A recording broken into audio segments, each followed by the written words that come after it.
Doctor Ishan Ahmed എന്ന് പറഞ്ഞ ഒരു പാകിസ്ഥാനി ഡോക്ടർ ഉണ്ട്. ലോകത്തിലെ പ്രഗത്ഭരായ ഡോക്ടർമാരുടെ ഒരു കോൺഫറൻസിൽ പങ്കെടുക്കാൻ വേണ്ടി അദ്ദേഹം ഫ്ലൈറ്റിൽ യാത്ര ചെയ്യുമ്പോൾ കാലാവസ്ഥ പ്രതികൂലമായി വിമാനം ഏതോ ഒരു എയർപോർട്ടിൽ ലാൻഡ് ചെയ്യാണ്. വിമാനാധികൃതരായി സംസാരിച്ചപ്പോൾ അവര് കോൺഫറൻസിൽ എത്തിച്ചേരാൻ വേണ്ടി ഒരു ടാക്സി ഏർപ്പാടാക്കി കൊടുക്കുന്നുണ്ട്. പക്ഷെ കുറച്ചു പേരും പോയപ്പോഴേക്കും വീണ്ടും കാലാവസ്ഥ മോശമായി, മഴയും കാറ്റൊക്കെ കാരണം വണ്ടിക്ക് മുന്നോട്ട് പോകാൻ കഴിഞ്ഞില്ല.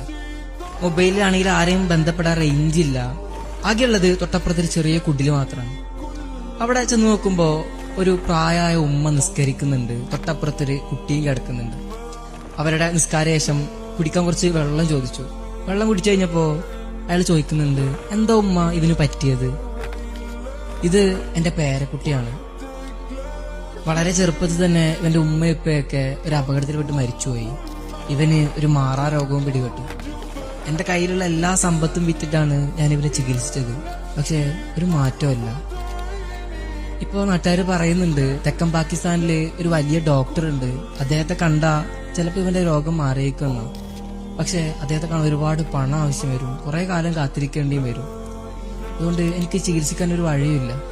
എന്നാലും ഞാൻ ദിവസവും അല്ലാഹുവിനോട് പ്രാർത്ഥിക്കുന്നുണ്ട് എന്തെങ്കിലുമൊക്കെ ഒരു വഴി തുറന്നു തരാൻ വേണ്ടി. എന്താണ് ഉമ്മ ആ ഡോക്ടറുടെ പേര്? ഇഷാൻ അഹമ്മദ്. അയാൾ അവിടെ ഇരുന്ന് കരഞ്ഞു പോവാണ്. ഉമ്മ ചോദിക്കുന്നുണ്ട്, എന്താ മോനെ കരയുന്നേ?